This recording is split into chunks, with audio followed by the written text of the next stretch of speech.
I've been talking with you about the process of labor and delivery and how God established labor and delivery in order to help us to understand what we're doing in our covenant, what we're experiencing in our covenant, and He speaks of it from that perspective. So if you are not familiar with that, you need to go and do a search of words in Scripture such as labor and deliver. Deliver does not have anything to do with the casting out of a spirit. Deliver has only to do with salvation, with being delivered. And what you're doing right now, what you're supposed to be doing, is laboring in your covenant. Revelation 14:13 says, "Then I heard a voice from heaven say, 'Write this, blessed are the dead who die in the Lord from now on. Yes, says the Spirit, they will rest from their labor, for their deeds will follow them.'" The implication here is that they've been laboring. And Jesus spoke to you about that labor. He said you're going to pick up your daily cross. It's hard for the righteous to be saved, but here's what the righteous will be doing who are going to be saved. They're going to pick up their daily cross. They're going to eat of my flesh and drink of my blood. I am the bread of life. Your ancestors ate bread, ate manna in the wilderness, and died. But if you partake of me, the sacrifice, then you are going to have eternal life. Not only are you going to pick up your daily cross, but the world is going to hate you because you don't belong to it. You're going to be persecuted and you will be killed. Not some of you will be killed. All of you going up in the first resurrection will be killed. And you will be killed by the very people who claim to be doing a service to God. I'm using the language of the Bible here, so you can go look all of this up. That right there is in the book of John. You need to know that from that time on, from the time Jesus was here, this is why when the sons of that woman came to him and said, I want this one on your right and this one on your left, he asked them, are you able to drink of the cup that I'm going to drink of? And they said, yes, yes, oh yes, we're able to drink of that. And he said, well, it's not for me to decide, but you are going to drink of that cup, actually. And he wasn't just talking to them. It's all of us. We're all going to drink of that cup. You need to understand that in your covenant, you are being purified, made spotless, and refined. You are being brought to a place as a new creation that you didn't even know you needed to go there. You don't even know how to take yourself there. And that is the example. That is the testimony that I share with you. I would venture to say that the majority of you on this channel treat this channel like a reality show, like some sort of entertainment. Let's see what happens in Carrie's life next. I would venture to say that you do not understand the offering that I'm providing to you in giving you an example of what is actually required, because you haven't had that. I know you haven't had that. I didn't have it either. But I am giving you an example. I'm living out my example of what is required. Paul talked about it as well. He said, mimic us. I am living out before you what God requires. And I think a lot of you look at it and you're like, man, poor Carrie. Sucks to be her, right? But you need to understand you're going to be brought to this place too. So let me tell you a little bit about the place I'm talking about. The place I'm talking about is that all of the Asherah poles and idols in your life are going to be smashed by God. And I know that I was this way as well. I used to look at the 10 Commandments and I used to say, oh, I don't bow down to idols. That's stupid. Because I was thinking that an idol was some sort of ceramic or wood or stone, monument or something like that. An idol is anything you're putting before God. Hello. Those of you saying that you don't have enough time to sit with God on a daily basis, you don't have the ability to get up in the morning and put Him first, spend your time with Him before you start anything else. What are you putting before Him? That's your idol. And those are just the basics. I couldn't have understood what the idols were that I was putting before Him until He taught me. Because it's like normative life in the world to have idols before Him. Our technology, our social media, work, coffee. Gotta have my caffeine before I pray. My goodness, right? You can't do anything without your coffee. Well, guess what? You think that God told you to be disciplined in your flesh, all for you to go and jack yourself up in the flesh with caffeine? I don't think so. And then you go and get yourself worked up in your flesh so that you can start your day because you think that's what you need. And you go and pray to him in your flesh. It's ridiculous. And then you wonder why you don't hear from him. What we're doing is laboring, suffering through our covenant and being proven. We're being tested and proven to be his. And so every part of us is going to have to belong to him. There can be no deeds unfinished in the sight of the Father, in the sight of God. Jesus talks about this in Revelation 2 and 3. And so what God did with me was he completely broke me down to the point of dying. I had my will in place. I made preparations for my death. I was emotionally preparing for my death. And that was exactly the place I needed to be in order to finally listen and turn to God. He had to completely slow me down so that I could not even function the way that I used to function, because busyness and cleanliness and orderliness and all of these things, productivity and achievement, those were idols that I lived by. And he had to bring me to a place where I could no longer live by them. I didn't have the physical strength or ability to do any of that anymore. Then he began talking with me about what he was doing and doing inside of me, and started to lead me into a place of understanding what repentance was. And I began to heal from being on the brink of death and having gone to doctors only to get worse, not better, for 7 years. Wonder if he talks about that in the Bible. He talks about the woman who was bleeding, who went to doctors only to get worse, never better.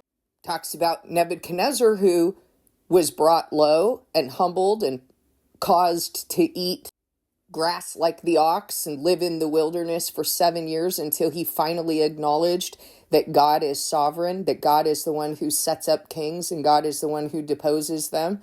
That is what he did with me. That is my testimony. And then, it doesn't stop there, guys. And I think a lot of us think, I thought this too, like, oh, okay, so now use me.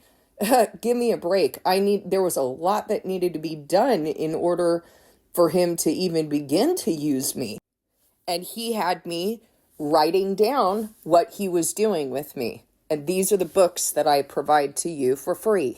One is a workbook. The other is a testimony of what God talked with me about based on the Bible. By the way, there's nothing satanic about that. There have been stupid people who've come on the channel and said, oh, writing a book is satanic. Okay, so speaking my testimony is not satanic, but if I write it down, then it's satanic. Got it. You see the stupidity in that? I will say that adding to the scroll, if what I've written down is in addition to the scroll, or I'm claiming that it's scripture, that is satanic. Why? Because the word says that if anyone adds to the scroll, they are accursed. If you remove from the scroll or you add to the scroll, that's accursed. And what's interesting about that is that the very people who add to the scroll and remove from the scroll add their holidays, their worldly holidays, right? Christmas. Where's Christmas in the Bible? Oh, but I worship Jesus on Christmas. Really? Do you? Because Jesus said, don't add to the scroll.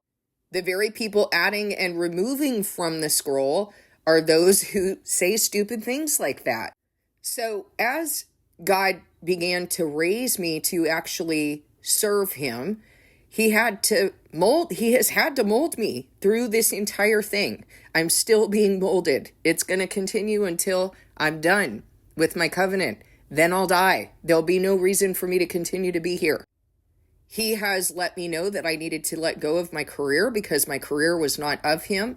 I worked very hard for that career as a single mother. I was a very, very wealthy woman, having come from being homeless at one time, living in a tent at one time, I let go of 3 careers, 3 very lucrative businesses that I worked very hard for, and still have expenses for, still have student loans, still have, so, but I let go of it because he said it wasn't of him and that he's already proven himself to me. So what's it going to be? And he continued to do this, has continued to do it with many different things, having me do things that are very difficult. Someone tries to sue you, you give them your cloak too.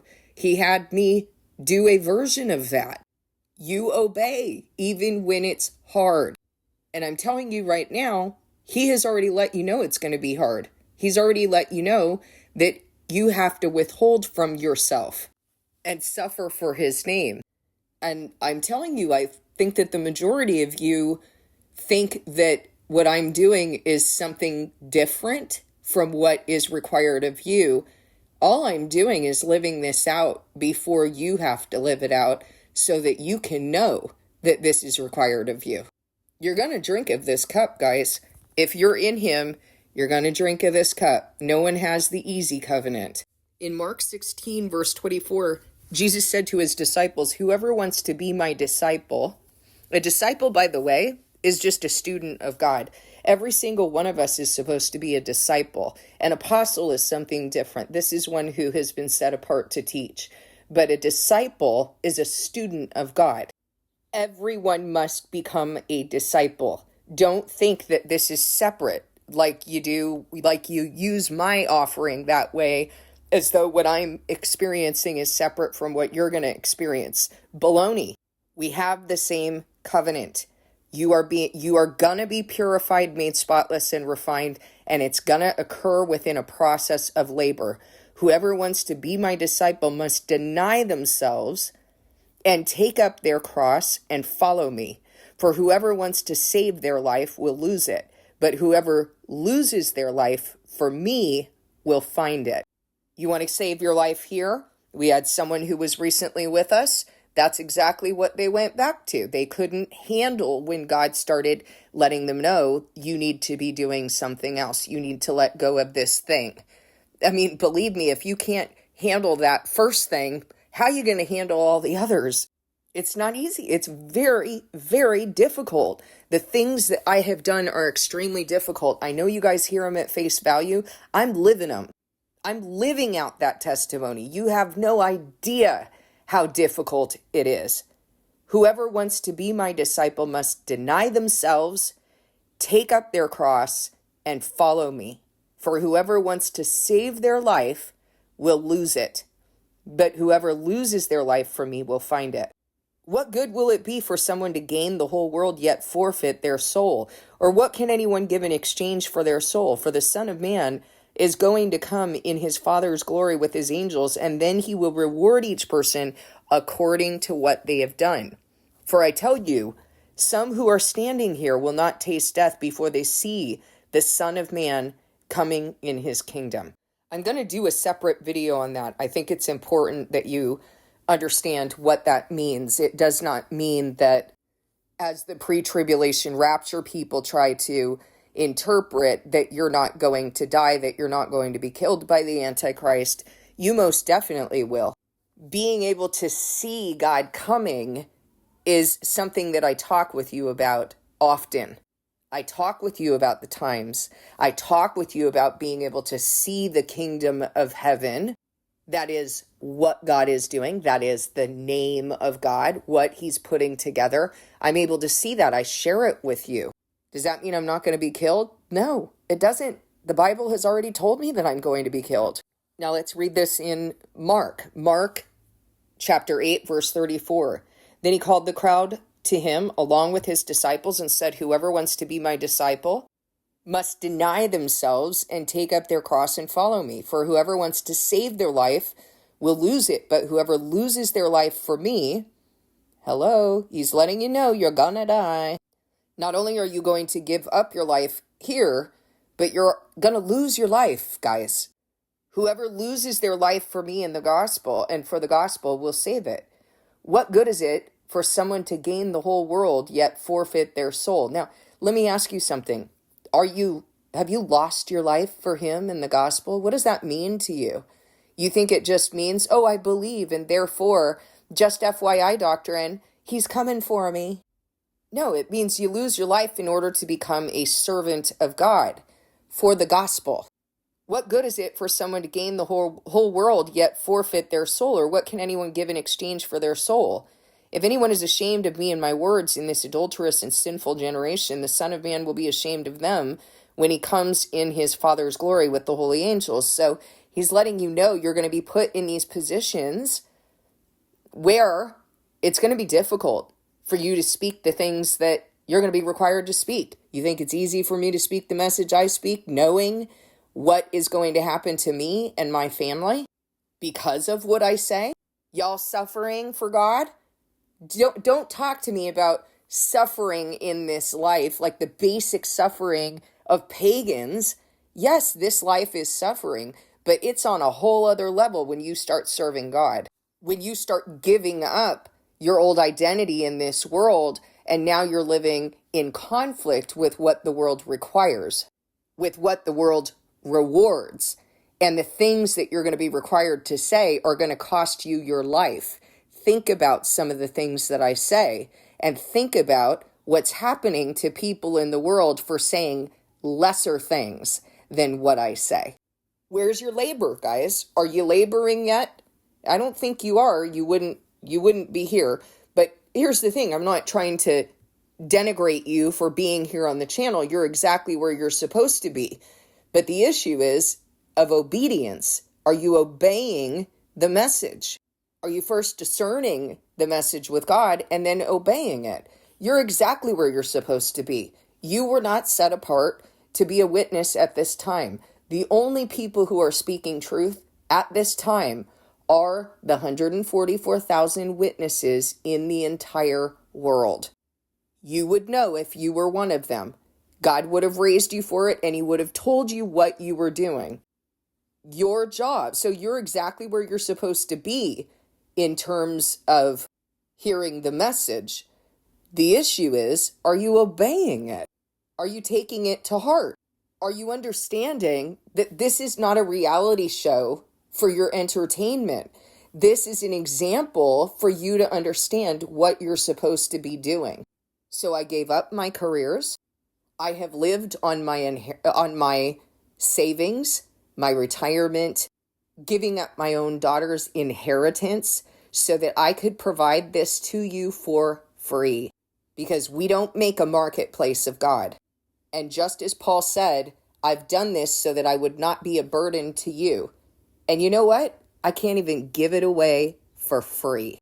That's how disgusting this situation is right now. Exactly what James said. Will there be any faith left on the earth? I cannot even give this away for free, because the minute that people discover, they hear the news with joy, receive it with joy, and the minute that they discover the things that God starts leading them to, that they need to give up, that they need to withhold from themselves, the ways that they need to be changed, they're out. They're not able to live out the example that I'm showing you, even in far lesser examples. I gave up my entire career, 3 lucrative businesses, and within the past month, there was a person who was with us who could not give up a job. A job, like they had other jobs in this thing that they were doing. One job that God was leading them to give up. They could not do it. And you know what? They ran their mouth with their empty words saying, oh, I'd give all of this up. Okay, well, be prepared for God to require you to put your money where your mouth is. I am now at the place where the very thing that was going to save my house was this building that God had me purchase. But when it came time to sell that building, God told me he wasn't done with it yet. And you know what? Even if it doesn't make sense, you listen to him. You ask for confirmation, ask him to show you, but you listen to what he says and you obey what he says, because you don't belong to yourself. Because when you purchase something, you get to use that thing however you want. Well, guess what? You've been purchased at a great price, and you are required to give him his rights to you and to be molded for the purpose for which he set you apart. So really, in essence, nothing that we have is our right. Nothing that we have belongs to us. It's been given to us to use the way that he wants us to use it. So I kept the very building that I cannot pay for, the house that I cannot pay for. And you know what? God has kept the utilities on that I cannot pay for. And he's kept me in these places. He has kept me in what he told me to obey, because if he tells you to obey something, he's going to make a way. Now, do you believe that or not? Because this is an impossible situation. It's a weird situation, isn't it? And yet when I asked him for confirmation about that, he led me to Jeremiah when Jeremiah buys the field, and God's saying, Babylon's going to lay siege to Jerusalem. It's like right there at the door right now. I want you to go buy your cousin's field. Good grief. And so Jeremiah says, Lord, you're telling me that Babylon's laying siege to Jerusalem right now, and yet you tell me to go buy this field. Yep, because in this, in this land, more land is going to be purchased again. And he goes on to say, I, the Lord, can do anything. He's doing something with it, just like he's done something, as I've mentioned to you, with the land that he had me buy, that he has me hang on to. So yeah, he asks you to do some weird things. Well, in a couple weeks, less than a couple weeks, my house is set to be auctioned. My house was actually set to be auctioned in March. And when your house is auctioned, you have 3 days to get out. I haven't packed a single thing. I didn't pack anything in March either. You know why? Because God told me to stay there. He told me this is where he set me up, and that I am to stay where he set me up. Then he showed me in Scripture that you stay in the position that you were in when the Lord called you. And he's given me many more confirmations. And in March, when that auction was scheduled to take place, he delayed the auction for 3 more months. But there was no sign that he was going to do that. There was nothing. There was no information that I had at my disposal to tell me, here's what the Lord is going to do. It was just, you just believe. If this is what he's told you to do, if he has confirmed this and given you witnesses that this is what he's telling you to do, then this is what you do. And that's what I did. And he confirmed it. And all of my utilities are still on. Not at one property, but at both. How do you even explain that? So now May 1st, this is supposed to happen again. So I want to tie this in to a concept in labor, a phenomenon in labor that God has established, that he has designed. A lot of times you look at these parables that God is, that he's talking about, and you think, oh, he's just pulled a random parable from the air, like as though he's not God. No, he has established certain things in order for you to understand spiritual things. Marriage, for example, has been established in order for you to understand your marriage to Christ, not the other way around.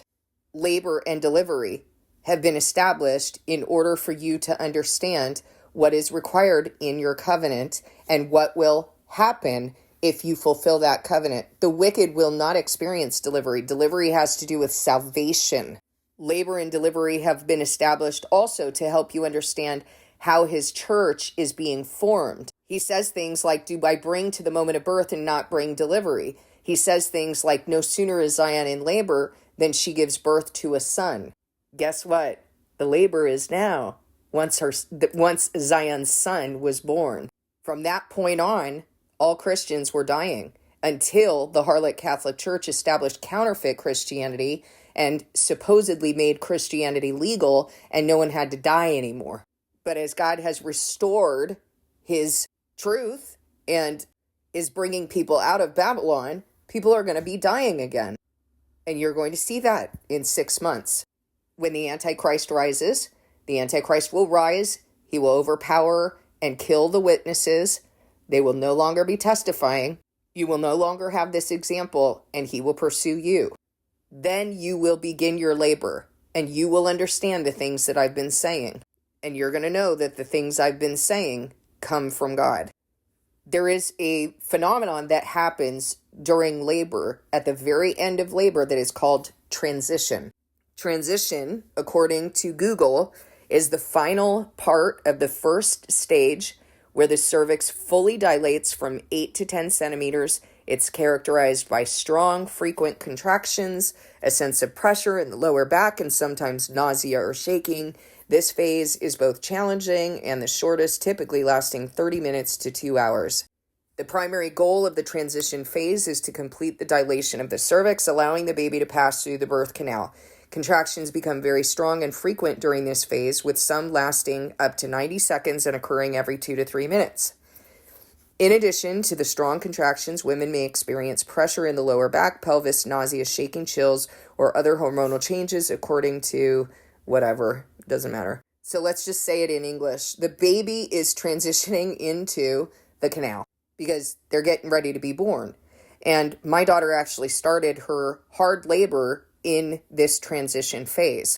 She was only in labor for an hour and 34 minutes. Her body was preparing for weeks before, but she wasn't experiencing contractions. She was experiencing very mild symptoms that just essentially indicated that her body was preparing for labor. And part of the reason for that is because God doesn't bring grief on you willingly. He will prepare you. But if you reject being prepared, then you're going to have to go through a lot of grief. And a lot of you, and maybe even all of you, are going to have to go through some serious grief.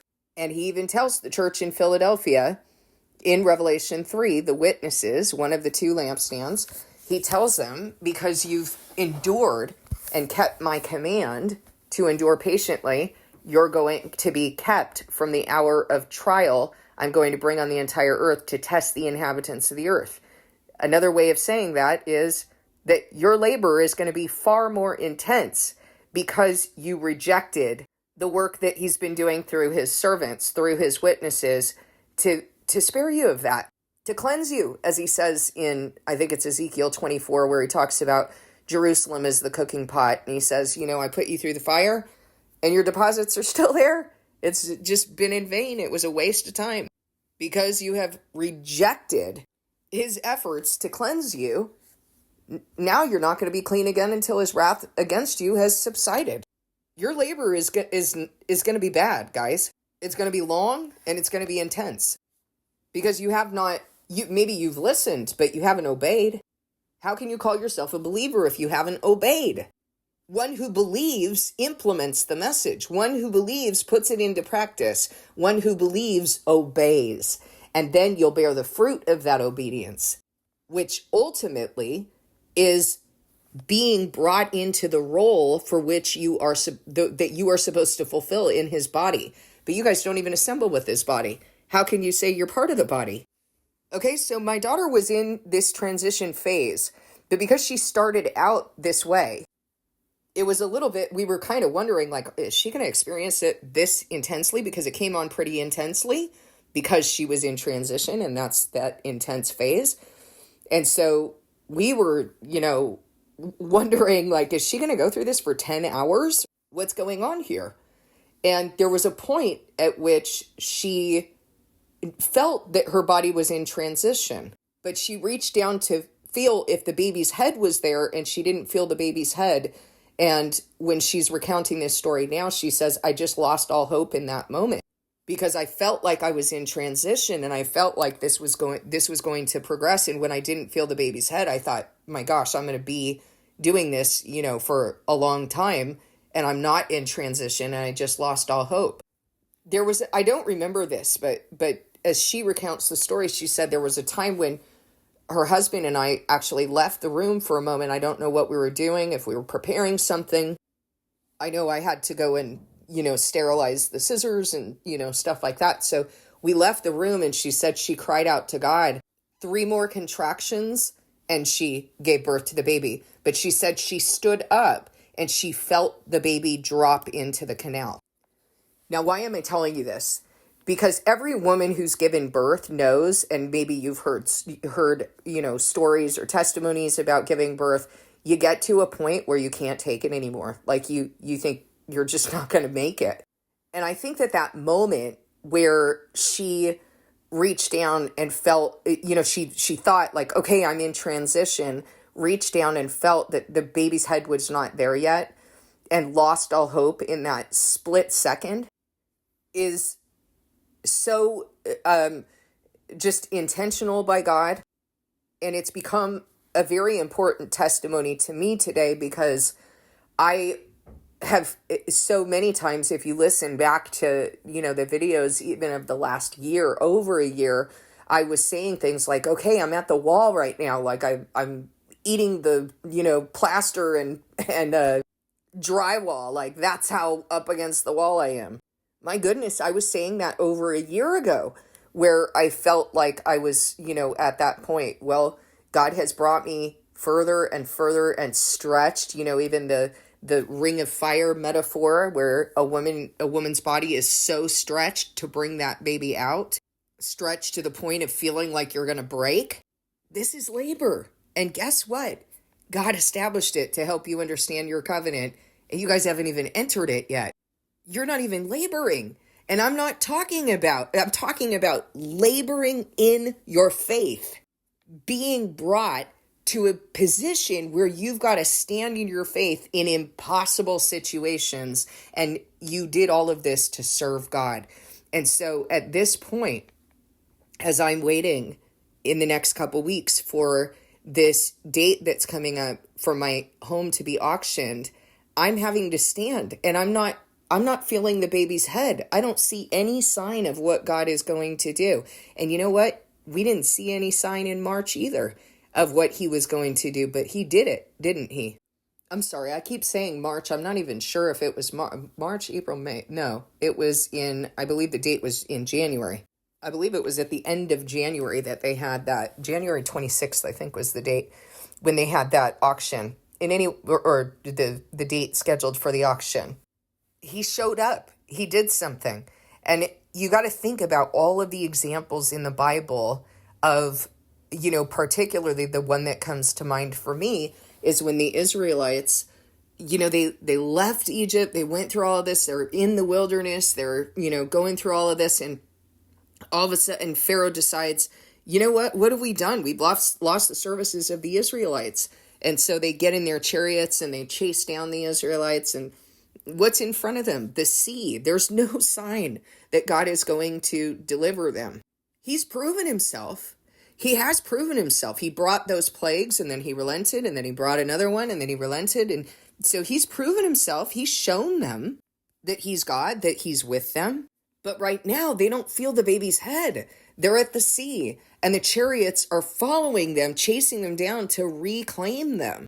Is God going to do this or what? They're in transition. You got to understand the metaphors that God has established and the process that he has established as we're leading up to delivery. There is a lot of pain, and you get to a place where you think, I don't know if I'm going to be able to stand this. And you know what happens when you get to that place? This cannot happen unless you get to that place. I use the metaphor of the toothpaste tube. If you have a toothpaste tube that's at its end, and maybe some of you might remember this from, college days or when you first moved out of your parents' house, those days when you're so conservative with everything because you hardly have any money. If you have a backup toothpaste tube in your cabinet, you're not, and you get to the end of a toothpaste tube, you're going to be like, okay, it's done, and you throw it out. But if you don't have a backup, you're going to cut that thing open and scrape it clean in order to get what you need out of there. Well, in order for you to be tested and proven, you're going to have to be squeezed by God. You're going to have to be brought to these places where you're putting your money where your mouth is, where what God knows is good in terms of proving himself to you to a certain point. And he knows that that's enough right there. That's enough. And now I'm going to test the structure to see if it's stable, to see if it's sturdy, to see if it's going to stand confidently. Because as he says in Isaiah, if you don't stand in your faith, you're not going to stand at all. You're going to be tested in this way. You're going to be proven.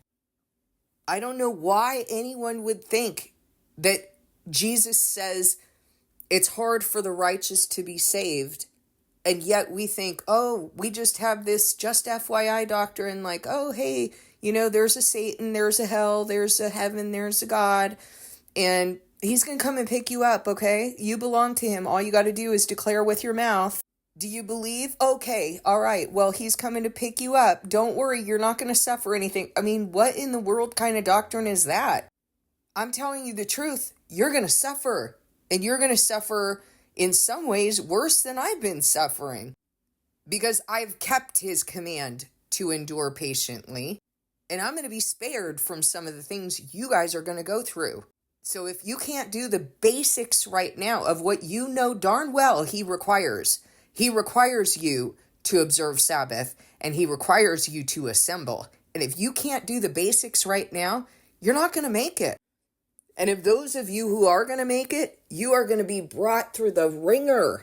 You are delaying and intensifying the amount of grief that he has to bring on you in order to accomplish making you into that new creation, testing you, refining you, making you spotless, and saving you.